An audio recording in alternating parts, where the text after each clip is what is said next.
Assalamualaikum warahmatullahi wabarakatuh. Kawan-kawan, kita ketemu lagi bersama Gadget Ruwet. Dan untuk kawan-kawan yang lagi menonton, semoga diberikan kesehatan dan perlindungan oleh Allah Subhanahu wa taala. Dan untuk kali ini kita akan membahas Vivo Y53s, keluaran tanggal 20 Juli kalau nggak salah 2021 ya guys ya. Nah, untuk selebihnya kita akan masuk ke pembahasannya dan saksikan pembahasannya. Kelebihan Vivo Y53s. Yang pertama, desain yang menawan. Produk Vivo terkenal sebagai produk yang menawarkan ponsel yang trendy. Desain yang dihadirkan selalu menarik perhatian. Begitu juga dengan Vivo Y53s dengan dimensi 164x75 mm dengan bobot 190 gram. Ponsel ini masih tergolong tipis dan nyaman. Bobotnya memang bukan yang paling ringan, tapi jelas bukan yang terberat. Lewat model warna Fantastic Rainbow, Vivo Y53s hadir dengan warna beragam berkat teknologi dynamic color. Dengan desain ini, tampilan ponsel terdapat memperlihatkan spektrum warna yang menarik seperti pantulan rona warna indah yang berganti-ganti. Ada juga varian warna yang lebih kalem, Deep Sea Blue. Varian ini menawarkan kekuatan misterius dari kedalaman laut. Nikmati pantulan cahaya yang merefleksikan ombak menyelimuti Anda dengan ketenangan. Dua varian warna ini akan menjadi pilihan warna yang menarik yang dapat menunjukkan identitas penggunanya. Yang kedua, P3 Color Gamut. Sektor layar, Vivo Y53s hadirkan layar Full HD 2408x1080 pixel. Dengan teknologi P3 Color Gamut, dengan dimensi layar 6,58 inci, layarnya mampu hadirkan tampilan yang luas dan punya kekuatan warna yang baik. Tampilan visualnya cukup menggoda untuk berbagai kebutuhan. Karena itu, Vivo juga menyambut layar ini sebagai colorful screen. Selain itu, layar ponsel ini didukung dengan fitur yang dapat menyaring cahaya biru untuk menjaga kesehatan mata. Model ini sangat berguna karena mampu menawarkan pengalaman visual yang lebih sehat ke penggunanya. IPS LCD yang diklaim memproduksi warna lebih natural dan memiliki color gamut lebih baik. Layar dari Vivo Y53s berjalan dengan laju penyegaran 90 Hz yang memungkinkan saat menjalankan berbagai aplikasi tidak ada istilah nge-lag atau lemot. Untuk bagian rasio layar banding bodinya, Vivo Y53s punya rasio 84,5%, yang berarti tidak sempit dan menggunakan akan lebih asik dan luas. Sementara rasio layarnya adalah 20:9, komposisi yang pantas untuk sebuah ponsel kelas menengah. Guna menyuguhkan ketajaman layar yang optimal dan jelas pada pemakaian, Vivo Y53s membawa kerapatan gambar yang menyentuh 401 ppi. Nah, yang ketiga, NFC dan sensor sidik jari bagian samping. Kelebihan lain dari Vivo Y53s adalah hadirnya teknologi NFC.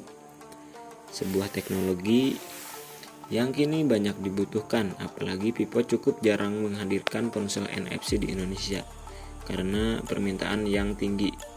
Beberapa ponsel yang resmi di Indonesia dari Vivo pun banyak yang memakai NFC. Yang menarik, di beberapa negara Vivo Y53s justru tidak menawarkan NFC. Selain itu, Vivo Y53s juga menawarkan sensor sidik jari di bagian samping. Kehadiran sensor sidik jari di bagian samping Jadi satu kelebihan mengingat bakal jadi tren baru ke depannya selain sensor sidik jari di layar. Sensor sidik jari di samping justru menarik karena menyatu dengan tombol power. Sensor sidik jari ponsel ini juga tergolong oke. Vivo sendiri mengklaim jika kecepatan buka layar melalui sensor sidik jari ini dapat mencapai 0,24 detik. Mantap. Yang keempat, kamera 64 megapiksel dengan Giro S. Hal yang menarik dari Vivo Y53s ada di kamera. Biasanya Vivo seri P selalu mendapat keunggulan di sektor kamera. Namun seri Y seperti Vivo Y53s juga tidak kalah dari kamera. Hal itu semua berkat adanya 3 kamera belakang yang terdiri dari kamera 64 megapiksel plus kamera makro dan depth masing-masing 2 megapiksel. Kamera makro di ponsel ini Vivo sebut sebagai super makro kamera. Kameranya dapat hadirkan foto yang menarik dengan kemampuan fokus sampai sedekat 4 cm. Sementara depth kamera atau kamera bokeh merupakan kamera yang dapat membantu kamera utama hasilkan foto bokeh dengan akurat dan tajam. Kamera utama sendiri adalah kamera 64 megapiksel dengan teknologi 6 juta piksel di setiap gambar yang dihasilkan. Vivo mengklaim bahwa kamera ini dapat menghasilkan foto dengan detail yang baik, bahkan dari sehelai rambut hingga bulu mata. Kemampuan kamera memang tidak sekedar klaim, jadi tidak semata-mata si kamera itu cuma asal jepret gitu. Ada resolusi yang mantap di situ. Nah, untuk yang kelima, baterai tahan lama. Di bagian baterai, Vivo Y53s menawarkan baterai berkapasitas 5000 mAh. Baterai ini punya pasokan daya sebesar hingga bisa digunakan lama dalam satu kali pengisian daya. Terlebih, Vivo menyematkan fitur AI penghemat daya di teknologi baterainya. Vivo menyebut jika hasil penguji mereka menunjukkan kalau ponsel ini dapat digunakan untuk streaming film HD hingga 14,3 jam atau bermain game yang membutuhkan daya besar selama 7 jam. Selain itu, baterai ponsel ini punya kemampuan mengisi daya perangkat lain saat kehabisan baterai. Nah, yang keenam, banjirnya pasokan daya. Tidak hanya kapasitas baterai yang besar, ponsel ini juga dilengkapi dengan fitur pengisian cepat yang Vivo sebut 33 watt fast charge.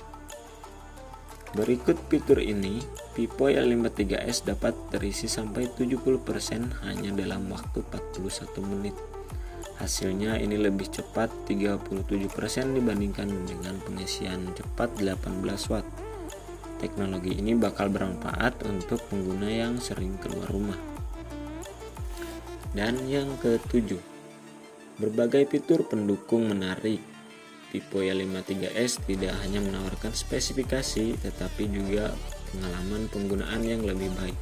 Contohnya adalah kemampuan menambah RAM virtual. RAM bawaan ponsel ini adalah 8GB, namun RAM dapat ditambah 3GB dengan mengambil dari memori internal ponsel ini yang berkapasitas 128GB dengan tambahan RAM. Kemampuan multitasking ponsel ini jadi lebih baik dan tidak perlu takut lag. Selain itu, Vivo Y53s dibekali fitur menarik lewat Pontos OS yang dibawanya. Contohnya adalah hadirnya mode Turbo 5.0 untuk mengoptimalkan sistem ponsel agar tidak lag saat bermain game. Fitur ini juga didesain untuk memprioritaskan kebutuhan CPU dan penyimpanan internal, terutama ketika terlalu banyak aplikasi yang berjalan secara bersamaan di latar belakang. Ada juga Ultra Game Mode. yang menghadirkan pengalaman bermain game yang lebih baik. Ultra Game Mode yang ditingkatkan mendukung mode esports baru yang menghadirkan intensitas tertinggi saat bermain game setiap hari. Terlebih lagi, efek audio yang disesuaikan membantu membawa Anda ke medan pertempuran yang realistis. Nah, kita masuk ke kekurangan Pipo Y53S. Penggunaan chipset yang biasa lebih baik. Y53S hadir dengan chipset Helio G80. Chipset ini merupakan chipset dengan kecepatan prosesor hingga 2.0 GHz dengan GPU yang menawarkan kekuatan lebih besar, yakni Mali G52. Pengolahan gambar bisa lebih berkualitas dengan performa yang lebih kuat, menjadikan Y53S menonjol dalam bermain game. Dengan chipset ini, Pipo Y53S dapat menjalankan berbagai game seperti Mobile Legends, PUBG, dan yang lain-lain. Namun harus diingat, Helio G80 ini bukanlah chipset yang cocok untuk kelas harga Pipo Y53S. Chipset ini umumnya digunakan di ponsel harga 2 juta, baik di bawah maupun di atasnya. Tentu faktor chipset ini bisa dijadi kekurangan tersendiri. Nah, yang kedua, bodi yang gampang kena sidik jari. Desain dari Pipo Y53S memang menarik, sayangnya bodi ponsel ini adalah plastik. Selain itu, bodinya ini gampang menimbulkan sidik jari di bodinya. Hal ini sebenarnya bisa diestimasi dengan kehadiran casing. Yang ketiga, layar waterdrop dan panel IPS. Sebagaimana yang dijelaskan. Nomor 3. Sebagaimana yang dijelaskan di atas, kalau ponsel pintar dari Pipo ini diberkati oleh teknologi layar yang berkualitas. Tampilan layar memukau berkat P35 color gamut. Sayangnya, panel ponsel ini belum AMOLED. Soalnya di kelas harga 3 jutaan sudah banyak ponsel dengan layar AMOLED. Selain itu, layar ponsel ini masih memakai mode kamera dengan waterdrop mode yang pelan-pelan ditingkatkan. Nah, kesimpulannya, dari pembahasan tersebut dapat ditarik benang merah kalau Pipo Y53S merupakan ponsel yang masih punya kekurangan di beberapa hal. Contohnya adalah chipset masih bisa lebih baik, sidik jari yang gampang menempel, dan menggunakan panel IPS LCD. Meskipun untuk yang terakhir masih bisa dimanfaatkan karena P3 color gamut mengoperasi hal tersebut. Nah, sekian dari Waberod pembahasan Pipo Y53S.